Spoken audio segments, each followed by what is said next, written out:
See, the notice published by the Konkan Railway inviting people for having rent a bike outside the railway station is going to create one of the biggest disaster for Goan youth and Goans who have invested on rent a bike in the hinterland, on the coastal area and so forth.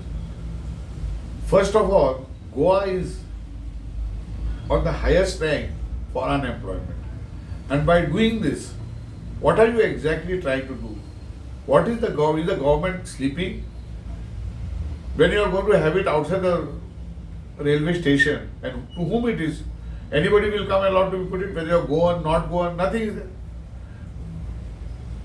TMC demands that the Chief Minister immediately intervenes and directs the Konkan Railway to withdraw this, so that our Goans who have invested in the rent a bike are saved and they earn something.